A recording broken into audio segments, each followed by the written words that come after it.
आखिर भारत में LPG gas सबसे महंगा क्यों है? आसान शब्दों में समझें क्यों बढ़ रहे हैं गैस सिलेंडर के दाम। 8 साल में हो चुकी है 144% की बढ़ोतरी। बचपन में आपने भेड़िया आया की कहानी दादी से तो जरूर सुना होगा। दोस्तों, भेड़िया की एक कहानी शायद आपने कभी नहीं सुना होगा। और प्राइवेट स्कूल कैसे एक मॉल में चेंज हो गया है। क्या है सच कि Gautam Adani 152.1 billion USD dollar के साथ दुनिया के सेकंड वर्ल्ड रिचेस्ट मैन बन गए हैं। Fact number 5। एक कहावत आपने सुना ही होगा कि कोई धंधा छोटा या बड़ा नहीं होता और धंधे से बड़ा कोई धर्म नहीं होता। ठीक यही किया गौतम अडानी ने। समय पर जो धंधा मिला उसे पूरे मन से किया और आगे बढ़ते रहे। जमीन पर पड़ा कोई अनसक्सेस पर्सन कभी नजर नहीं आता। हर कोई उगते सूरज को सलाम करता है। सन 1980 के दशक की बात है। उस समय अडानी के पास खुद का स्कूटर भी नहीं हुआ करता था, बल्कि वह अपने बचपन के दोस्त मलय के स्कूटर पर पीछे बैठे लोगों को दिख जाया करते थे। सीरियस स्थितियों में पढ़ाई छूट गई। पैसा कमाने के लिए अपना शहर छोड़कर मुंबई चले गए।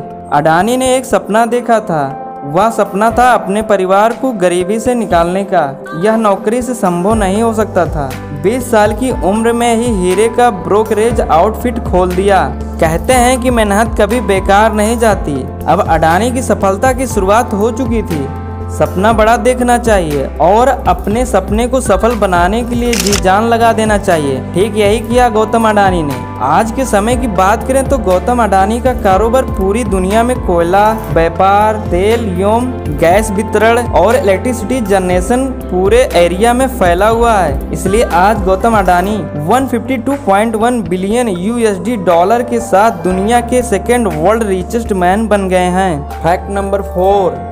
हमारे देश के प्रत्येक गांव, शहर की गली नुक्कड़ पर छोटी बड़ी किराने की दुकान मिल जाती है। सामान्यतः सभी प्रोविजन स्टोर का लुक एक सा ही होता है। बाहरी लोकर डिब्बों में भरी चॉकलेट, नमकीन और आसपास टंगे छोटे बड़े पैकेट, ऊपर की ओर झूल रही गुटके, शैम्पू, नमकीन, आंवला की पुड़िया, एक तुला और उसके पास खड़ा एक इंसान जो अक्सर हिसाब के चक्कर में कहीं खोया हुआ प्रतीत होता है। इसे दुकानदार कहा जाता है। जी हाँ दोस्तों, अब आप लोग तो दुकानदार के बारे में जान गए होंगे, लेकिन जब बात आती है अपने सामान को बेचने की तो दुकानदार चाहता है कि मेरा बिक्री बहुत प्रॉफिट में चले, चाहे सामने वाले की दुकान पर ग्राहक आए या ना आए। लेकिन पहले की व्यापारी सुबह दुकान खोलते ही बाहर कुर्सी रखते थे और पहली बिक्री होते ही कुर्सी के अंदर रख देते थे। लेकिन जब दूसरा ग्राहक आता है तो दुकानदार बाजार में नजर डालता और यदि किसी दुकान के बाहर कुर्सी रखी दिखाई देती तो वह ग्राहक को उस दुकान से चीजें लेने को कहता। किसी कुर्सी का दुकान के बाहर रखे होने का अर्थ अभी तक दुकानदार ने बोहनी नहीं की है। Fact number 3।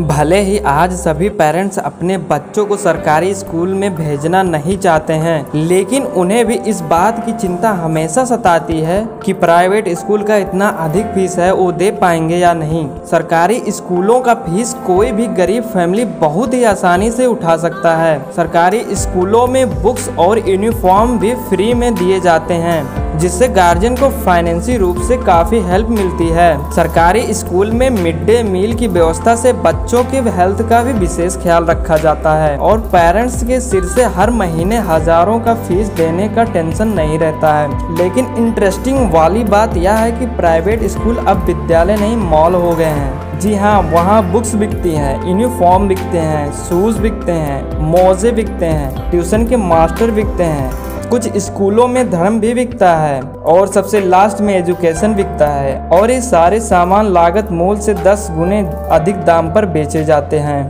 Fact number 2। बचपन में आपने भेड़िया आया की कहानी दादी से तो जरूर सुना होगा। दोस्तों, भेड़िया की एक कहानी शायद आपने कभी नहीं सुना होगा। चीन में बीजिंग की एक जीन फर्म ने दुनिया का पहला जंगली आर्कटिक भेड़िया का क्लोन बनाया है। इस जानवर की क्लोनिंग रेयर और इंडेंजर्ड प्रजातियों के संरक्षण में मील का पत्थर साबित हो सकती है। सिनोजीन बायोटेक्नोलॉजी कंपनी के जनरल मैनेजर एमआई ने बताया कि इंडेंजर्ड एनिमल्स को बचाने के लिए कंपनी ने 2020 में आर्टिक भेड़ियों की क्लोनिंग पर हार्बिन पोरलैंड के साथ शोध शुरू किया था।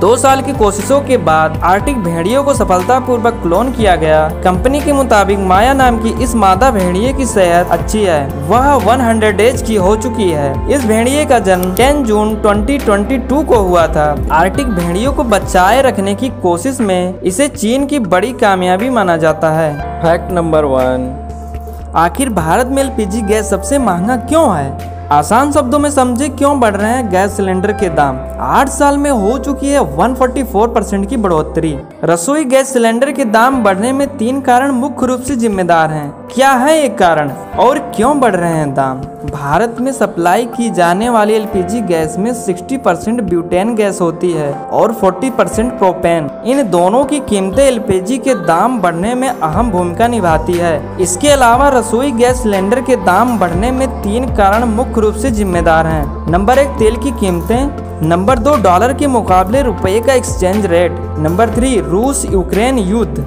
एलपीजी की कीमतें कच्चे तेल पर आधारित होती हैं। कच्चा तेल लगातार महंगा हो रहा है, वहीं अंतर्राष्ट्रीय बाजार में रुपया कमजोर होने से भी एलपीजी के रेट बढ़ जाते हैं। तीसरा कारण है रूस यूक्रेन युद्ध का जो लगातार 3 महीनों से जारी है। इसकी वजह से भी घरेलू गैस की सप्लाई बाधित हो रही है और दाम बढ़ रहा है। बिजनेस टुडे की रिपोर्ट के अनुसार दुनिया भर के देशों में सप्लाई होने वाली नेचुरल गैस का 24% रूस से आता है। तो दोस्तों, अगर आपको ये फैक्ट पसंद आया है तो आप इस वीडियो को लाइक जरूर कर दीजिए, और अगर आपको इस तरह के फैक्ट्स जानना बहुत अच्छा लगता है तो आप हमारे चैनल को सब्सक्राइब करके बेल आइकन ऑन कर सकते हैं। Thank you.